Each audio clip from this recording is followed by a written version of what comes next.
technology closer and closer to the human body to the point that instead of helping human beings, the technology may actually cause harm to humans. While we are unable to stop virulent diseases such as SARS, MERS, and COVID 19, we are making the human body a slave to modern technology. It is important to be profitable, but not at the expense of destroying human civilization. Company history. About 40 years ago, the US government's investment into DARPA and DOD triggered on an innovation in this country not seen in any other country on the planet, such as the development of semiconductor chips, computers, networking, and the www. Dot. About 20 years ago, the internet moved from connecting computers to collaborate with each other for research to connecting to everything. Your company's stock prices have jumped 10 to 20 times in the last 2 decades. You managed to develop cutting edge innovations, employing relatively fewer people compared to manufacturing and service sectors. Ceiling is your friend as you build once and deploy millions of times. Whether it is central processing unit, graphics processing unit, CPU, GPU chips, Windows software, Azure, Google, and AWS cloud, networking routers, or Google data centers built with Tensor processing units, massive GPU units based on complex instructive set architecture, which run trillions of operations per second. Due to increase in hardware computing power and the availability of programmers, you are able to use education from publicly funded universities to generate wealth for less than 2 million people you employ. You have deployed technologies in the cloud that have allowed seamless connections between corporations, facilitating cross-border trade. The phenomenon of the Internet of Things has connected everything from washing machines, refrigerators, automobiles, watch mobiles, mobile phones, water metering systems, air conditioning systems, voice activated systems, avionics systems, medical devices built into heart and kidneys as one cohesive whole. Emerging trends threaten our lives. A new generation of devices threaten our lives. This is called the Internet of Bodies. Research suggests that artificial intelligence is growing at a CAGR of 39% and poised to hit around $100 billion by year 2025. This includes technologies like deep learning, a form of machine learning used for image recognition, natural language processing, computer vision, and related technologies. Contact centers employees are being laid off in a favor of your AI chatbots like Jammy, which can do text to speech translation, real time inventory tools for retail, cloud based vision to identify real time images with stored images with 95 plus percentage accuracy, open source integrations for developers to collaborate on a cloud behemoth, and a general digital first global approach. This Internet of Bodies has a lot of ethical, social, emotional, psychological, and spiritual ramifications. The graphic below shows recent statistics of growth from Forbes, Grandview, and a press release. Growth of artificial intelligence. Forbes, for 69% of cases, AI and deep neural networks improve performance beyond existing analytical techniques. Grand View, global AI market size valued at $24.9 billion in 2018, anticipated to expand at 30.2% CAGR from 2019 to 2025. North America expected to hold largest share and dominate AI market from 2018 to 2025. Two major drivers of AI market: development of infrastructure and high adoption of digital technology. Implication of artificial intelligence. Forbes asked 4 questions when introducing autonomous decision-making technology into a criminal justice system. Does the government's use of AI require a warrant to search your online data? Can AI be used to listen in on American citizens' phone calls without a warrant? How can you subpoena an AI algorithm to testify so you can face your accuser in a court of law? How do we handle malpractice when AI recommends improper handling of a legal case? The answers to these questions open a Pandora's box of issues. As of May 8, 2020, there are over 30 million unemployed, forcing the Fed and US government to inject over $6 trillion into the economy via loans, grants, payroll protection program, $1,200 for every American who had a job, and a variety of other programs. The graphic to the right shows the AI forecasted market size that will cause all these changes. AI bots like Jammy will make several customer service roles redundant. Drone delivery of medicines during COVID-19 will make life simple, while drone delivery of pizza will remove one last bastion of part-time jobs available to students and lower rungs of society in the USA. Autonomous transportation may sound cool, however, this will display hundreds of thousands of truck, Uber, Lyft, and other drivers who use that as a livelihood. The only jobs that will grow are high-end AI jobs requiring master's degrees in robotics, computer sciences, 5G information technology, and advanced math. In reality, not everyone is endowed with equal intelligence to excel in these highly technical fields. Consequently, there will be a large increase in unemployment.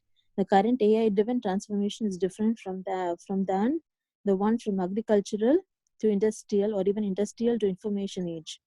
This transformation is likely to make a few companies ultra rich versus a large mass of individuals working $15 per hour jobs or remain unemployed, forcing America to be a welfare state. What will these unemployed people do? As the saying goes, an empty mind is a devil's workshop. These people may take to crime, drugs, robberies, and even assaulting other productive citizens. The social The societal Armageddon, Armageddon. Yeah. this societal Armageddon can be prevented if we pursue ethical technology. Implication of Internet of Bodies.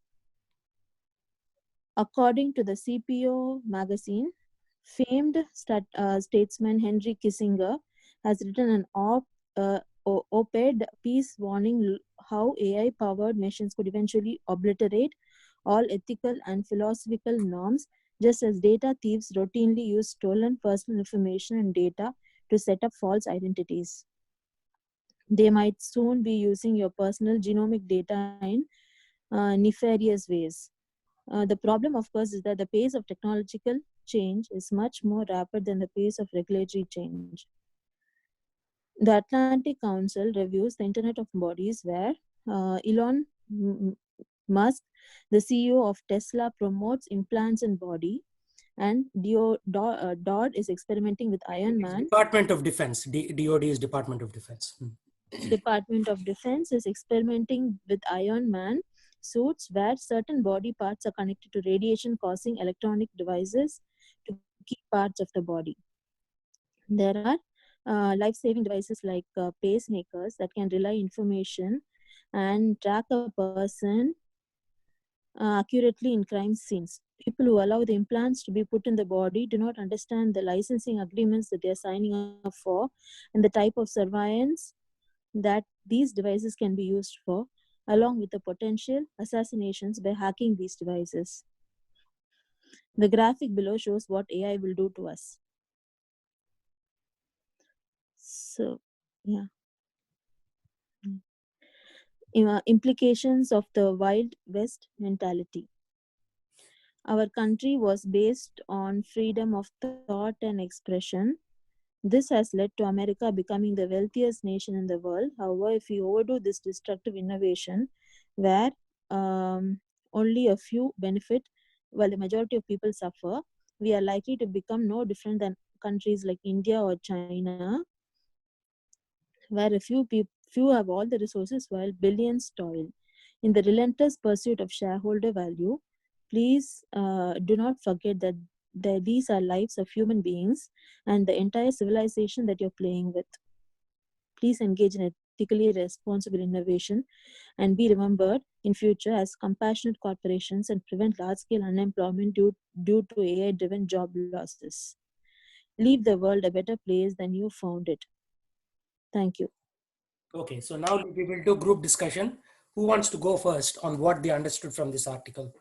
This has got a lot of things that Srila Prabhupada said. Um, but I wanted to hear from you. So Disha Mataji, you want to go first? Um,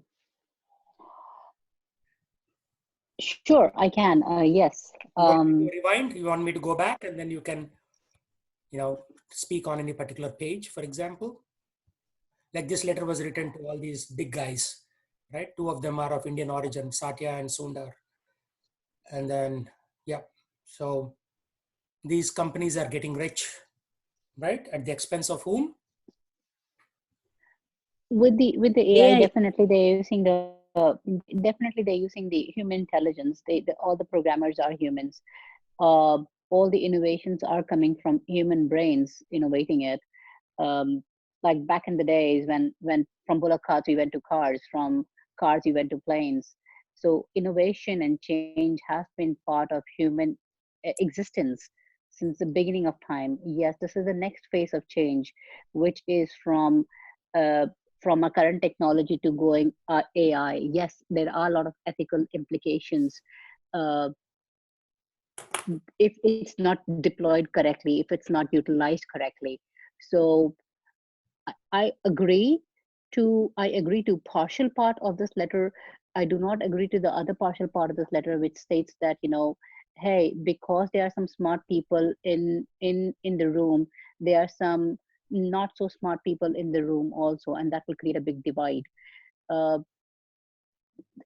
I disagree with that part of this letter because you can't blame innovation and a positive change, which changes, which if implemented correctly would be better for the human race. And you can't blame a positive change to saying that, hey, if we did not evolve from bullock carts to carts to planes, life would have been fine. We would have been. It's the same analogy of the frog in the well to the frog in the ocean. Okay. So Jaipal, what are your thoughts? Yeah, I agree. Some of the points Mataji mentioned. Yeah, I mean, we shouldn't be against innovation. Innovation should be there, and I mean, we cannot blame this Google, Facebook, all these companies. I mean, it's each individual who is responsible how you are going to use the technology.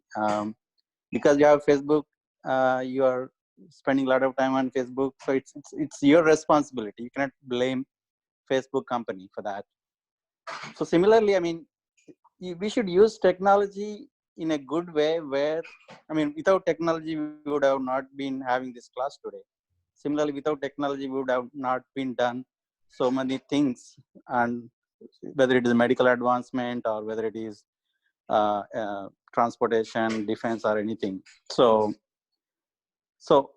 yeah, so in technology and the ethical or spiritual should go one on one. Okay. So Nitin? Yes, Prabhuji. Actually, just last week I was listening to a podcast which was discussing something very similar, and the one of the examples that they gave was when these automobiles were introduced, like whenever I think early 1900s. The argument against those automobiles was, can an automobile match the intelligence of a horse when it has to change direction? So at that point, people were arguing that a horse is much more intelligent than a machine. So if it can sense danger, it can sense direction change from the prod from the master who's driving that horse, and things like that. And now driving has become like a part of life. We don't see danger, like we don't even think about, is it going to be so dangerous that we will lose our life or something like that. So the point is that as time goes, people evolve, they adapt to the new normal, like we are adapting to the coronavirus normal. um, but I do agree to one point in this letter where it says that the regulation is always mostly is lagging from the technology introduction. For example, in this case, let's say someone is driving a Tesla and they go hit someone, and it's on autopilot or whatever. So who do you blame? Is it the person who was sitting on the steering wheel reading a newspaper, or the computer in the car? So I think the innovation will come, the technology will come, where the government and these bigger companies have to come in is how they make sure that the regulations on such technology is not thought as an after fact, but implemented as the technology is being rolled out. Okay, okay. And Gopal? Yes, Prabhu. I agree for innovation, Prabhu, technology as we grow, but at the same time, it should be a balanced act. Like technology, with the technology, it should not come at the expense of unemployment and all those things. So it could be in a balanced mode. Mhm. And also the last part about inserting chips in human brain, something like that, those things, it's kind of scary part. So those things to be evolved, and it should not be at the cost of human behavior. Mhm, mhm. So Rekha Mataji? Yes, Prabhuji. So, I mean, I have I love AI. Okay, I have since I was doing my college education. But how we are using it is what matters, right? So the problem, I mean, recently I also saw few of the presentations from Microsoft. They used the machine learning to control the poachers for a big African forest for rhinos, which has greatly helped. So if we are using it for actual good purpose, which is going to be very difficult to employ humans, then yes, that's a good use of AI. At the same time, the way that all of the big companies have been proceeding with no governance, it's like we are more or less writing away all of our lives, more or less, directly or indirectly, to those top few. And the amount of money they make from the invention, they also have all these laws to say that they don't have to pay the taxes. I mean, if you go back and look at all these big companies, they hardly pay anything as tax. So I think if we want to tackle unemployment side of the angle, the best thing to do is they are unemployed because, as they mentioned, AI needs more complicated understanding of the algorithms. But at the same time, it's not impossible. You just have to divert the resources that the big rich people are holding on as part of these technology companies, and then invest in educating the people so that they can contribute more. But For unemployment, that's how I personally think. But from a technology perspective, I actually have a little bit uh, other side of the story, which is like how it was shown in the movie Endgame, right? The Robo movie. yes. So the more and more we keep enhancing these, yes, it makes life easier, but at what cost? It is making all of our lives so damaged that we are not able to survive without having diseases. And you didn't do anything wrong at all.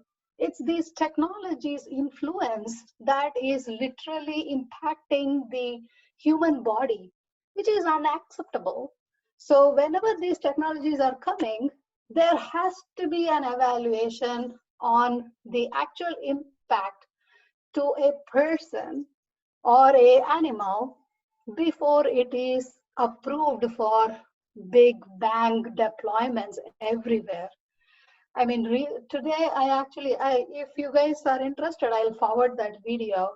It's a video about how Dr. Fauci, the guy who is in charge for America for this coronavirus pandemic, how he has been holding information.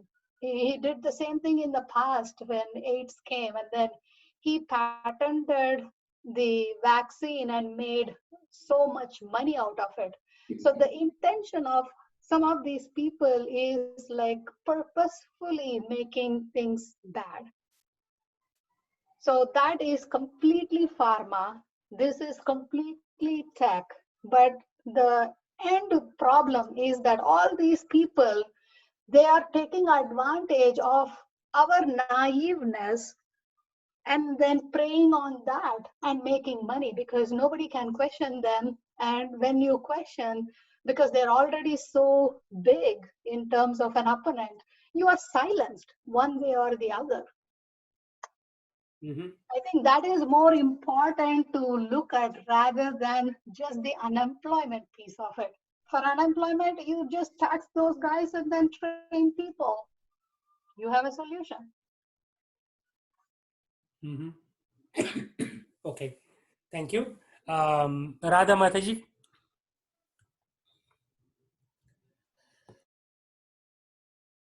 Yeah.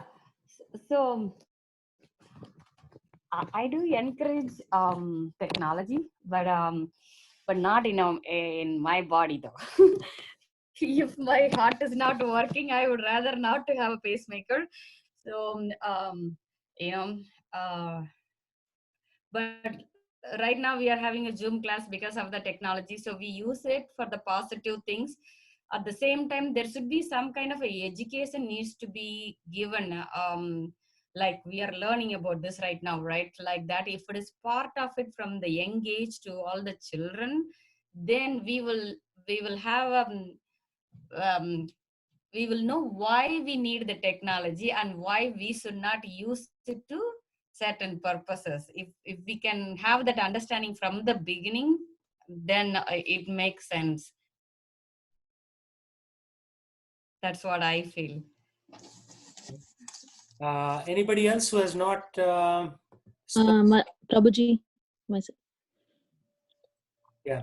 So Rajalakshmi. Ankita, you're Rajalakshmi. from India, is that right? Rajalakshmi. Yes, Prabhuji. Ankita this side from India. Okay. Yeah, so nice to hear you again after a few months.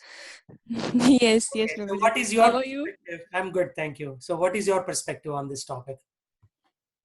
So I very much like the ending of the read that we had, that your daughter has written, and it's very perfectly written that it's our responsibility to leave a better world than what we have received, and like it's undeniable part of our life that evolution, we have to evolve, and technology will be evolving sooner or later, and we have to adapt ourselves.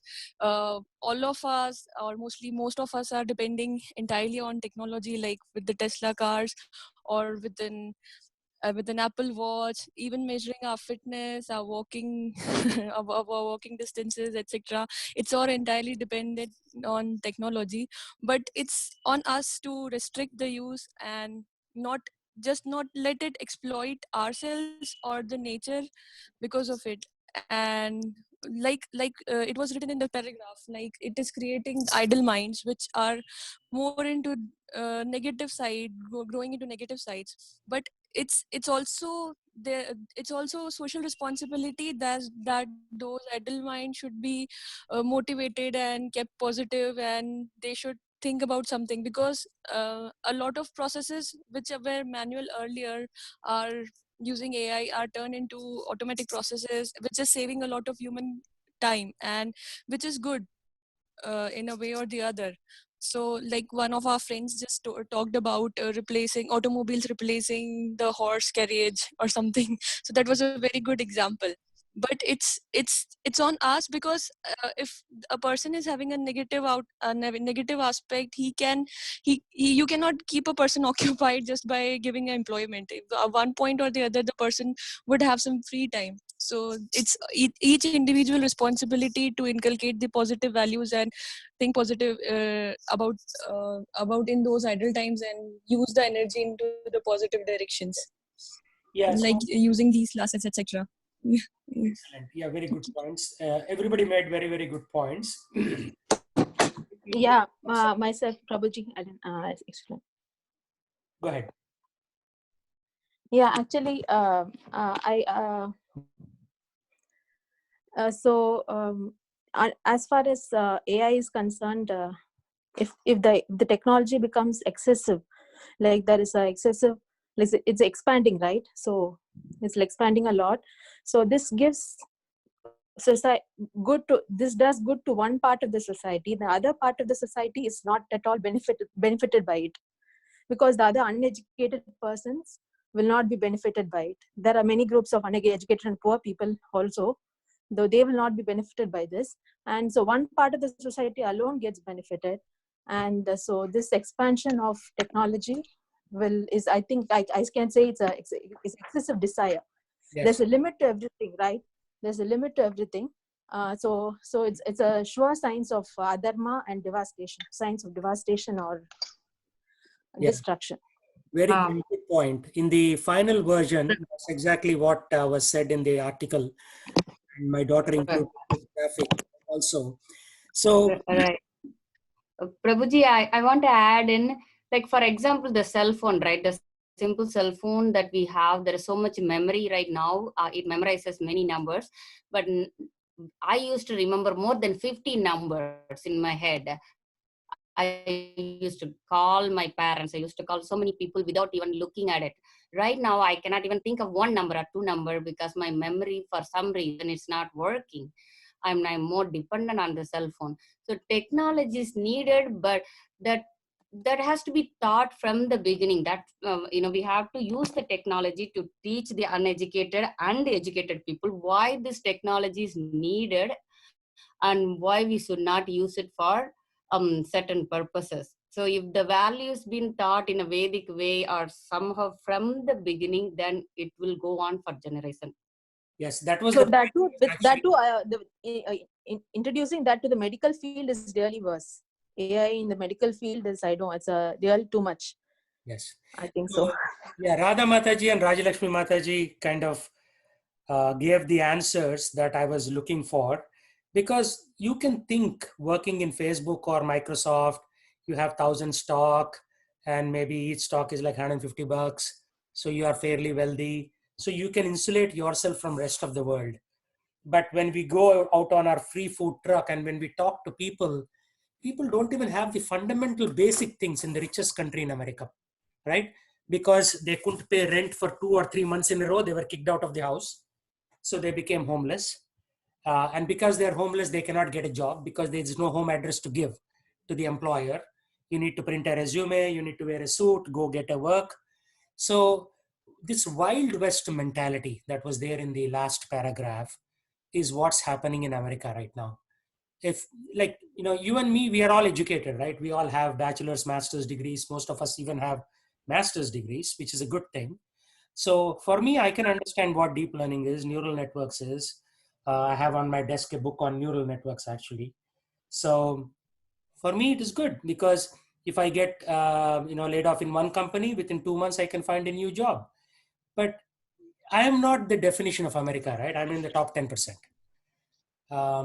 What is America? Like the average guy who worked hard, like one lady, I was trying to interview her, and I asked her, why did you not finish bachelor's degrees? She said, my father died when I was in first year of college. I had a choice to support the family by working or be selfish. And I chose not to be selfish. And immediately I recommended her. I mean, I don't know whether she was telling a story or not, but it was a pretty good story because she had to support her family. So she quit her bachelor's degree and she was very smart actually.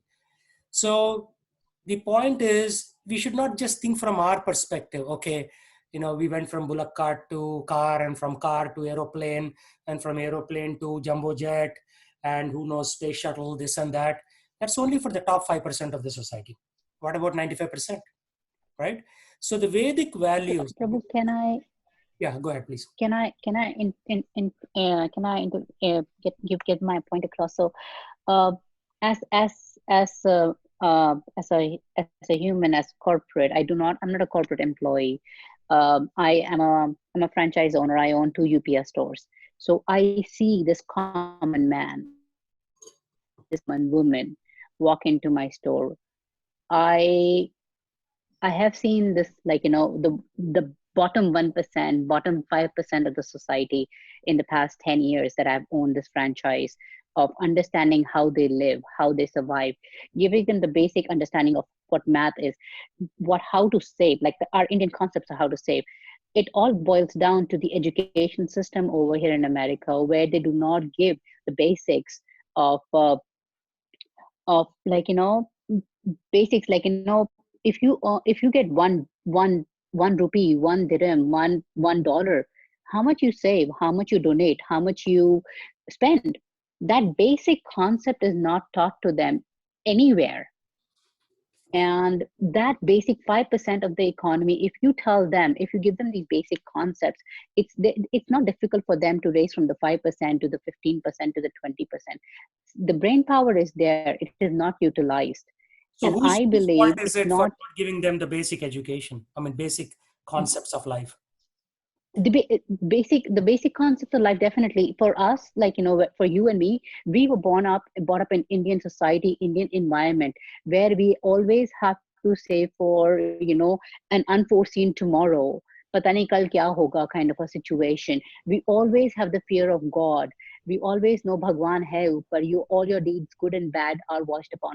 So Later are on in you life you saying, understand. yeah, so are you saying only Indians should survive and everybody else should perish? No, I'm not saying that. I'm saying that, if this basic education is given, the moral values and the fundamental values of saving and the moral values of being good is given at the education level over here in America, the bottom 5%, who I have been, they have been working with me. Uh, my staff has been with me for like 7 years plus now. And it's amazing to see what I learned as a 5-year-old over here. People who are coming out of school, because these are not even high school kids. I have some high school kids who are working with me, uh, who have not even finished their basic graduation, but even in high school they don't have those concepts. So it's and padhai is not important over here, which is very mind boggling for me, that education is not important. So whose responsibility is it to give them that? So Prabhuji, Society, Parents. parents, society. uh, yes, parent, society, yes, exactly. Two places where they get this from. Okay, Jaypal? but are you saying, Prabhuji, are you saying corporates are responsible for homelessness? No, I never said that. I'm just asking a different question. Whose responsibility is it to give those basics?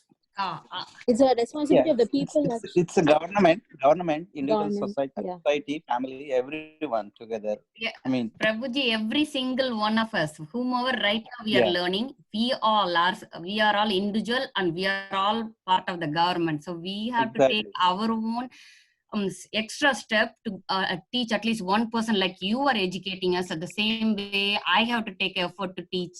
I have to find my venue to teach at least one person or one child. So because why I'm saying is, I see, I work with the little kiddos who are 3 to 5, 6 year old. Many of them don't have no idea where the milk come from, never seen a cow, or even for some time they know about many apps, many different things about the technology, but eventually they will not even know what, many of them don't even know what is dictionary is when I talk to them, or when I show them, they are wondering what it is, or even the book, after some point it will be disappearing in their mind, right? So we all have to take effort from the childhood, from educating the parents, educating the children, educating. There will be no personal connection at all. Personal, social, moral, ethical, all gone. Yeah. Yeah. So let me give you a perspective from the scriptures. It is actually the government's responsibility, because government is like the father who is coaching and teaching the population. But government should be following scriptural knowledge. If it is not, then this is what's happening. All the adharma that you are seeing, Srila Prabhupada says, is because the kings, rajas, they don't have this knowledge. Like if you look at the kings, right? Everybody has some extramarital affair. Everybody has some, they have evaded taxes in the past. Every one of them is just like a, not fit to be a king, right? Across every country. So therefore, what will happen? Yada Raja Tada Praja. So therefore, Srila Prabhupada's point is that we have to start at the top. But of course, we don't have the capacity to start at the top. So then we have to start a grassroots effort to do this. All this technology is still not going to help you. I mean, you just spend more money on this technology and then probably die thinking that this is the only goal of life. So since the top is broken, the head is broken, so we have to start from somewhere else. Maybe we start with the feet, go up. Srila Prabhupada's point was that since the head is broken, we have to create a new head. The head is Brahmanas. Brahmana is not like somebody who's born in that family, but somebody who understands these values. So why did Disha Mataji say we have values? Radha Mataji said we have values. Raja Lakshmi Mataji said we have values. Where did they come from? They come from that spiritual basis, which is now eroding. Like if you look at any Hindi movie, Telugu movie, Kannada movie, what I saw 30, 35 years ago and what I'm seeing right now is very different. Now there is no mention of God or spirituality or morality or responsibility. The hero just comes, beats 10 gundas, and then that's why he's a hero. Then he sings a couple of songs, the end, right? So, sorry to interrupt you, Prabhuji. Even in schools also, I think they are not teaching moral values. Even in right now in schools, schools you are not supposed everything. to teach, right? In American schools, you are not supposed to teach moral values. Like one day I was I in mean, discipline kind of discipline thing, is, and yeah. you know what discipline in America is? If a student doesn't listen, take a gun and shoot him. That's the discipline in America, right? Like what happens when some misguided kid starts misbehaving? Immediately police comes with heavy gunfire, boom, boom, boom. They just shoot the fellow and done. So here, even because this is Rakshasa culture, right? The whole world is moving towards Rakshasa culture. Rakshasa culture means whoever has the biggest gun can fire away. And if you try to discipline, it is a lawsuit, right? One day, one girl, That's true. let me finish. I went to my daughter's school. One girl was wearing very low cut dress, right? She enters. I mean, half of her chest was visible.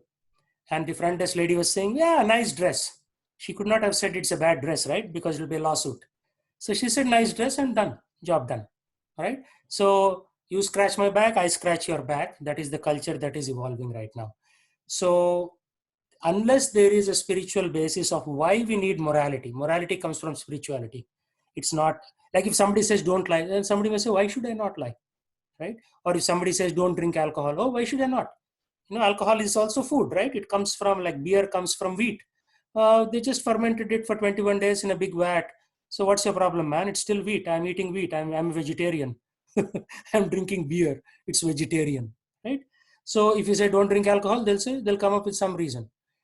That's the point, right? So that education, when we say it has to have spiritual basis, otherwise that education is useless, practically useless. So I put this picture up here because right now everybody is screaming help. Like I'm talking about the lower 50% of the society, right? They don't know. They may go to Facebook, but they don't know what it's doing to them.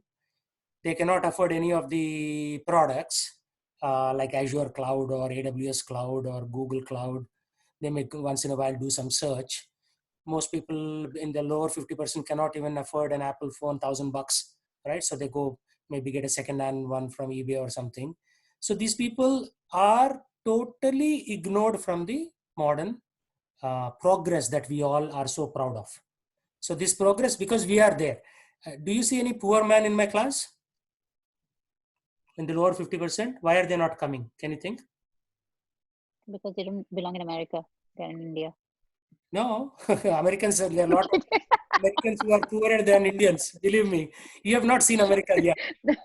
I know. No, Prabhu. All the techies over here come over here because they have the brain. Suppose a poor person comes to a hospital and they introduce them to the doctors, give them the artificial intelligence. How it will be?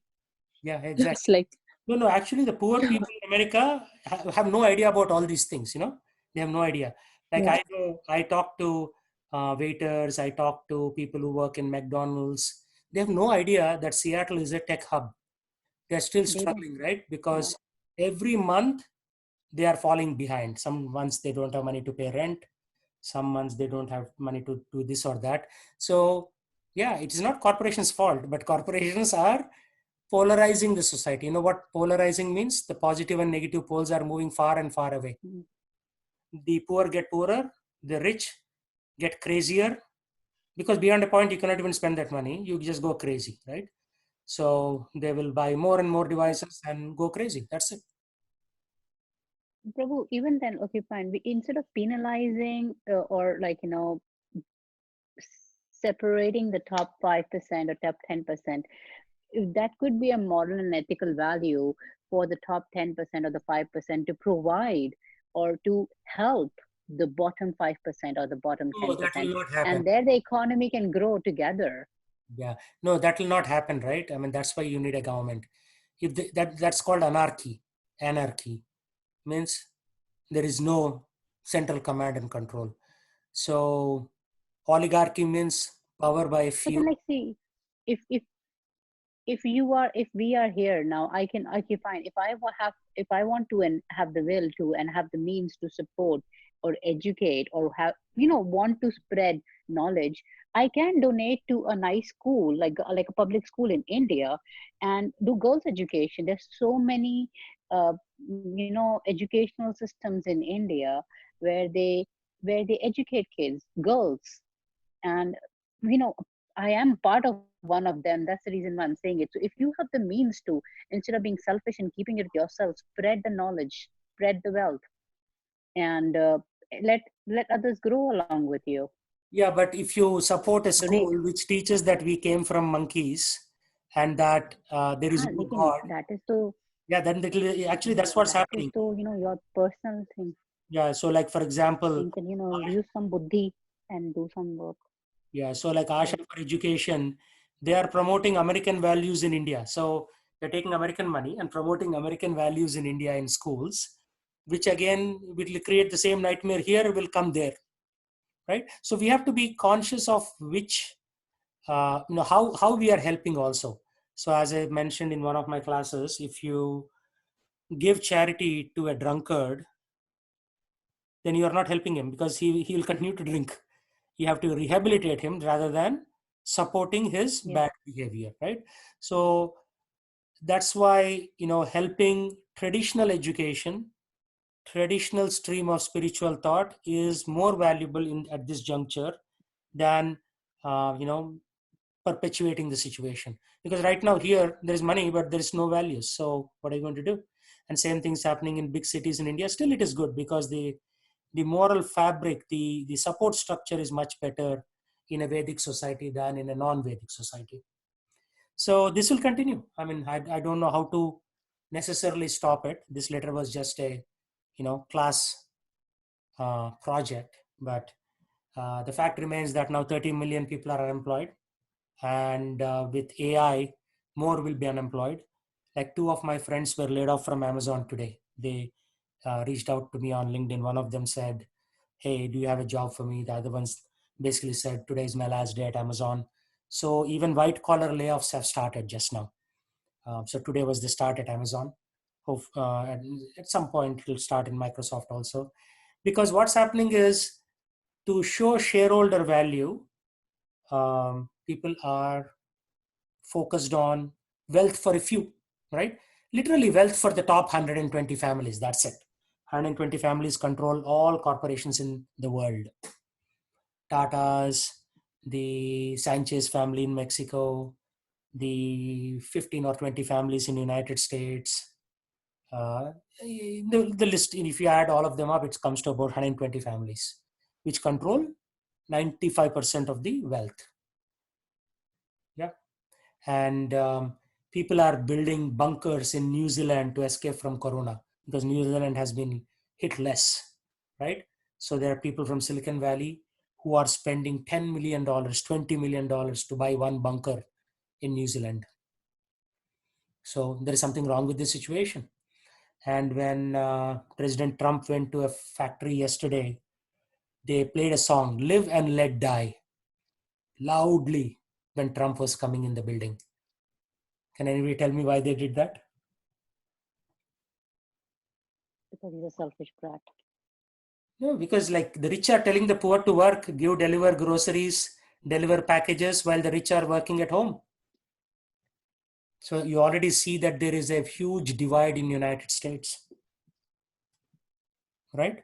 Like Yeah. you hold a UPS store, right? Your UPS workers are going and delivering packages, while the rich guys are just clicking a button on the internet and expecting some poor guy to come and deliver a package while they have at least 3, 4, 5 years worth of savings in their bank. So they can actually click on the button for next 4 years. Yeah. So, I mean, we have to think about all these things. What it will reach, like yesterday, for the first time, I saw in one of the news article where they're talking about a type of revolution that all these working class will revolt against the rich in America, which happened in France. You know that? They cut off the heads of King Louis V. It happened in Russia, where they killed the czars. It happened in India. It happened in Middle East, right? So you can only push them so far. Give them the spiritual knowledge. That is the most important thing. Again, we are only like 5 or 6 people on this call, but if we don't give spiritual knowledge to the broader society, society will collapse. It has collapsed many times. This is not the first time, right? France, Britain, Germany also, same thing happened. The rich guys were all killed and a revolution happened there. Russia definitely happened and communism took its place. Why? Because like in democracy, rule of many, oligarchy, rule of a few, autocracy, rule of one, and anarchy, rule of none. So before everything becomes anarchy, we have a responsibility to the society too, to teach them so that they don't go crazy. Right now, everybody's going crazy. They don't know the goal of life. They don't know what to do. Right? And we are a few people who know that, but we are not able to teach it to the broader society. That's the unfortunate part. But I'm trying in some small way, like I put in some paper on LinkedIn, but limited. Yeah. Yes, ma'am. Go ahead. Technology is not only the one thing, one profession. There are many other professions which needs actually. The world needs all the other professions. Yeah. So that's why Srila Prabhupada talks about physics, Apart from computer chemistry, field alone. psychology. He talks about So every field. because that is also the need of. Sorry, that is also. Finish your sentence. Yeah, that's it. Yeah, because the other fields also are important. Not only the technology, which is going in one upheaval, very Yeah, today I covered rising, 2 fields. but the One is other fields also are needed and important. so Prabhuji, 2 fields, right? One is technology and one is human body, implants in the human body. Yes, Nitin. so Prabhuji, I mean, I think we can sit and discuss this because we are in a lot of ways lucky to have the facilities, to have the time, to have the means to talk about spirituality and higher purpose in life. But if we think about someone who has trying to make his ends meet, doesn't have, like, they do take 3 or 4 jobs throughout the day to feed their family, how do we get this message across that this is something that is equally important, you should make time for this? Because Yes, for them, support the free food truck, right? So these people are coming to our free food truck because there is not much food available outside. And when we feed them, they feel very grateful. So you can support them. And then when they eat a little bit, they will, become friendly to us. And gradually they will ask if there is a higher purpose of why we are doing this. Yeah. So there's so many different techniques. One is through words, which we are trying to do, but there's some things through actions also, through charity, like the free food truck. Free food truck is actually very successful because people are learning something there. And I know, Nitin, you and Jaipal are now doing the website for that, and maybe you can take a little bit more active role. You teach by example, right? So unless people see us as knowing something higher than what they know, why should they follow you, right? So we should have we should have something in us that should, or that will attract the general population. If we are also very selfish, they'll say, these guys, they work in Microsoft, once in a while they chant Hare Krishna. Yeah, but I'm not impressed. You don't want to be seen that way, right? The society should say that yes, there is something that these people know that we don't know. Again, it's just not riches, right? I mean, a lot of poor people also, people who come from Kent One of them is Raj Prabhu, who works in airport, just like manual labor, $15 an hour or whatever. But he comes to the temple. He does seva there, right? Janavatsala, he's a handyman. He also works on an hourly basis. But he hangs around the temple. He hangs around the farm. With whatever little means they have, they're still continuing to serve Krishna. So just like Daniel, right? How much does Daniel make? 30K, 35K a year? Yeah. But he gives $10,000 every year to the temple. So that is like 33% of his income he gives to the temple. Can you believe that? We are very fortunate. We make a lot more money, but he gives 33% of his income to the temple. So there are people like that. I mean, if you approach them nicely, they will listen. I mean, they will eventually turn around and they'll say, I'm sick and tired of this world. Everybody is exploiting me. But here is one group that is not exploiting me. They're being very friendly. They're always nice to me, giving me food to eat. Even when I go to the temple, they treat me very nicely, right? Of course, now temple, who knows when it will open. We don't even know what that future holds, how things will pan out. But very soon, right now it is 14.7% unemployment. It will hit like 30, 35. That is the tipping point, right? That is a tipping point for when a revolution can happen. People can take guns and start attacking, right? So it is not a sentiment. It is in your own interest that you have to take care of society. So you have to start with your neighbors and friends and expand gradually. Otherwise, things can be pretty bad. So yeah, we because we have higher knowledge, right? So we have higher responsibility also that comes with higher knowledge. Yeah, Prabhuji. Actually, I think I totally agree. I mean, I was just thinking out loud, like if we get into this, if we can get more people into this system, into our movement. Let's say we are churning out. Just to give a random number, let's say we can convince 1,000 people to follow this practice in life, but the society is churning out 1 million people who are doing the opposite. So we'll always be playing catch up, and No, you'll be surprised, but right? to your point, yes, the future looks very bleak. There'll be more. No. Future doesn't look bleak. I'll tell you why. When I have 1,500 people in my LinkedIn, whenever I mean, a lot of them I don't even know, right? They're friends of friends of friends. Somehow I invite them. They say, okay, they look at my profile and they join. And whenever I post an article, somebody who I've never heard of, but he's a friend of a friend, he says, thank you very much. Very good article. Or yes, like when I say, this is what we should do, then he sends me a message saying, yes, thank you very much. This is a very good knowledge. More of us should be doing things like that. They may not be able to do it, but at least they're appreciative of it, right? So there is something subtle going on. Everybody's struggling. Don't think that people are not struggling. People who are making 300K a year are struggling. People 30K are struggling too. Like today, two of my friends who are very wealthy, they got laid off. So they are also struggling now. Yeah. So everybody, like material world by definition, everybody is struggling. Even if you do small things, they'll be appreciated. One person wrote to me, I don't even know who he is. He's from India, friend of a friend of a friend. He said, yes, I like your articles. How can I do PhD in spirituality?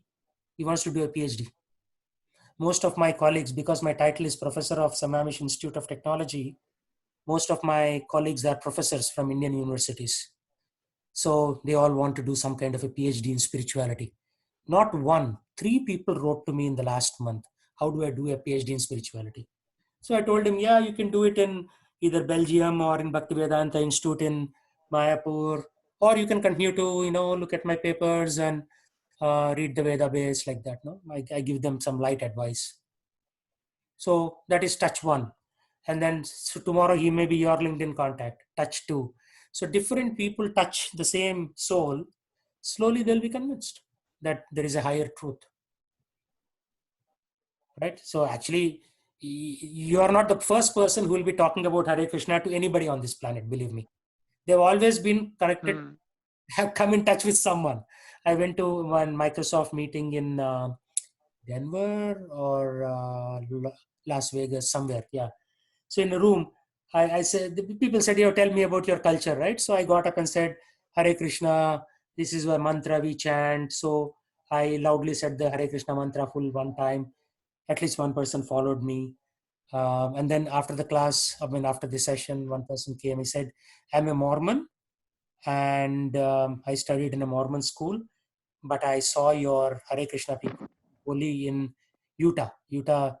When Madhava Prabhu does a big holy festival in Utah.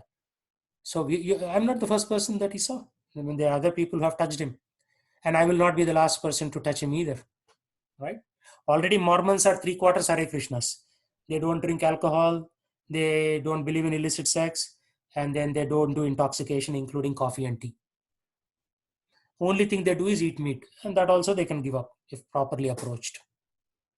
Titikshava Karnika Prabhu, Prabhupada disciple, he said that he went to this Utah color festival. The same color people also came in Seattle Center some years ago. I don't know. Jaypal probably remembers that. The same people came here also. So he was saying the future of Hare Krishna is Mormon. He made a very bold statement because the Mormons are already following some principles. If they just give up eating meat, there's a high chance that they'll become a regular devotee. So he's saying the future of Hare Krishna is Mormon. So it's like that. You never know where it will touch. So Mahatma Gandhi, one person, how many followers did he have in India?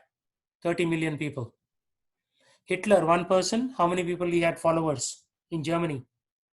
30 million people. So why can't Srila Prabhupada have 30 million people followers? Right? It will happen. It depends upon how we present it, right? If we present it properly. And each one of us should think of ourselves as the SS soldiers in the German army, right? They were fully dedicated. Hitler said stand up, they'll stand up. Hitler said sit down, they'll sit down. That's it. Same thing with Gandhian followers in India also. Whatever Gandhi said, they followed. Done. No questions asked. Because Gandhi had the moral authority to say something, right? Same thing Prabhupada's disciples, whatever Prabhupada said, they would follow. So now we are into second generation. So Prabhupada's disciples are vanishing from the planet. So the responsibility is ours to kind of teach. This is not about you. This is about your service, right? You may be rich, you may be poor, who cares? This is about what you are doing to help others, right? When you help others, automatically you'll be famous. Fame will follow your service, right? So that's how it is. Like Ankita is my office colleague from Pune. I invited her to come and join, and here she is on the class. Can you believe it? I just met her for a week in Pune. That's it. Yes, but the impact was really good. In fact, actually, it's very soothing to attend because these are the time of chaos, and every part of the world is impacted. And every day you get up and you see the news of. Actually, it's very. I feel very bad because nowadays, what our routine is, we get up and we see how many people died in the entire world. What is the count in your city? How many people near or around you are affected? So Yeah. it's like very depressing time. Yep. Yeah. Okay. Yeah, good point. Thank Thank you. you. Thank you for inviting me to this session. Yes. Hope you can come more regularly. Yeah. Okay, let's do some Bhagavad Gita. Chapter 10, verse 20. Aham Atma Gudakesham. Prabhuji, 21, Prabhuji. We did 20 already.